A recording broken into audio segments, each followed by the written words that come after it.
볼수록 부자 되는 채널 901의 윤 대표입니다. 오늘은 부자 되는 사람들이 공통적으로 겪는 현상에 대해 알아보는 두 번째 시간을 갖겠습니다. 부자가 될 사람들이 공통적으로 겪는 현상은 분명 있습니다. 내가 부자가 될 수 있는 사람인지를 영상을 통해서 확인해 보세요. 자수성가 부자들도 부자가 아니었던 그저 평범한 시절이 분명히 있었을 겁니다. 평범하게 살다가 갑자기 부자가 되지는 않았을 거고, 평범한 사람이 실제로 돈을 벌어서 부자가 되기까지 어떤 시점, 어떠한 자극이 될 만한 일이 있었을 겁니다. 실제로 부자들의 스토리를 살펴보면 부자가 되기 전에 공통적으로 겪는 현상들이 있는데요. 오늘은 사람들이 부자가 되기 전에 공통적으로 겪는 대표 현상을 알아보겠습니다. 부자가 될 사람들이 겪는 공통적인 현상은 두려움과 고난을 겪는다는 것입니다. 사주를 풀이할 때 재주가 뛰어난 사람일수록 고난이 많다고 해석합니다. 이런 사람들은 힘든 시기, 즉 고난을 잘 이겨내고 언젠가 운때가 맞는 전성기가 오면 뛰어난 실력, 즉 재주가 운을 만나면 시너지를 내며 큰 성공을 하게 됩니다. 실제로 여러 부자들이 큰 고난을 겪었다고 얘기하는 경우가 많습니다. 영국 500대 부자로 선정된 6천억 자산가 켈리치 회장도 힘든 시기가 있었다고 합니다. 프랑스의 이방인으로 나이 40에 사업이 망하면서 10억의 빚이 생겼고 극단적인 선택을 하기 직전까지 갔었다고 합니다. 그런데 고향에 계신 어머니 생각에 다시 한번 행복해지기 위한 도전을 결심했고 1000명의 부자들을 연구하고 악착같이 노력해서 결국 사업에 성공해서 엄청난 부자가 되었습니다. 이렇게 자수성가 부자들 중에 고난과 역경이 있는 경우가 많이 있는데요. 이런 고난의 시간들은 분명히 고통스럽고 두려운 경험이었을 겁니다. 하지만 내 인생에서 중요한 것들을 다시 확인할 수 있는 계기가 되기도 합니다. 이런 깨달음은 인생에서 진짜 중요한 것이 무엇인가를 알게 되고 그것에 집중할 수 있는 강한 동기부여가 될 수 있습니다.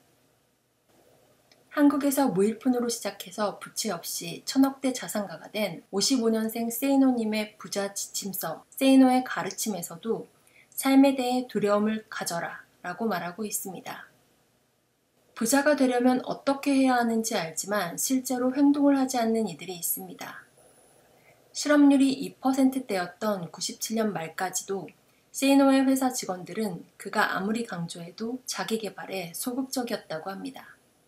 심지어 중장년층 관리자들은 엑셀 시험에서 백지를 내기도 했다고 합니다. 외환 위기가 오자 세이노는 이렇게 말했습니다. 내가 지정하는 책을 매주 한 권씩 읽어라. 컴퓨터는 지위와 나이를 막론하고 필수이다. 3개월마다 시험을 본다.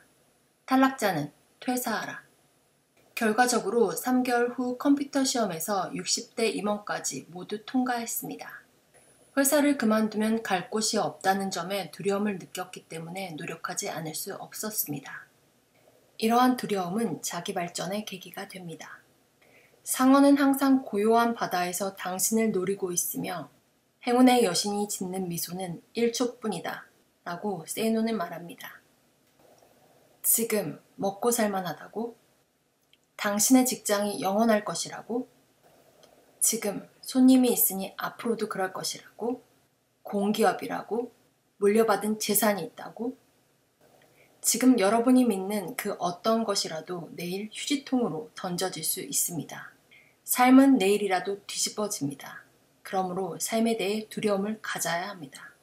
인텔 회장 앤드루 그루프는 편집광만이 살아남는다는 책에서 두려움은 승리를 위한 열정을 만들어내고 유지시킨다고 말합니다. 긴장을 하거나 두려움이 생기면 심장이 쿵쾅거립니다. 왜 그럴까요? 원시인들이 가장 긴장했던 순간은 사냥할 때였습니다.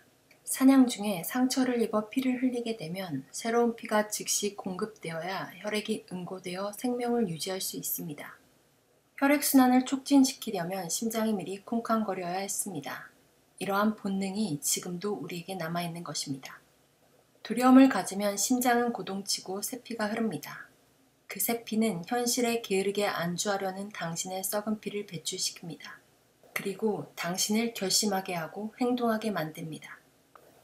세이노는 일찍이 돈 문제로 인해 삶이 통째로 쓰레기통에 던져지는 경험을 했기 때문에 현금이 20억 정도 쌓인 뒤에야 비로소 쓰기 시작했다고 합니다. 불경기가 돼서야 구조조정을 하는 회사들이 한심하지는 않은가? 개인도 마찬가지다 라고 그는 말합니다. 삶에 대해 두려움을 갖고 있으면 아무리 경기가 좋아도 절약하고 노력을 게을리하지 않습니다. 세이노는 또한 놀 땐 놀고 쓸 땐 쓰며 살자고, 말년에 고생을 하겠다면 그렇게 해도 된다. 편하게 살고 싶어 이민을 가겠다고? 노력하지 않는 자가 편하게 살 수 있는 곳은 이 세상에 없다. 여유를 느끼며 살자고? 삶의 형태에 우열은 없지만 느리게 사는 법을 철저히 따른다면 나도 존경한다. 다만 여유는 부자에게 더 많지 않을까? 라고 말하고 있습니다. 두려움을 가지라는 말이 비관론자가 되라는 말은 결코 아닙니다. 다만 준비 없는 낙천주의는 사상 누각과 같습니다. 생쥐조차 도망갈 구멍을 3개는 만들어 놓은 뒤에야 나와서 돌아다닌다고 합니다. 세이노는 말합니다. 생각만 가득한 칸트의 입에는 조만간 거미줄이 쳐진다. 행동하는 나폴레옹이 되어라. 여러분 모두 두려움과 고난을 넘어서 행동하는 나폴레옹으로 부자 되십시오. 감사합니다.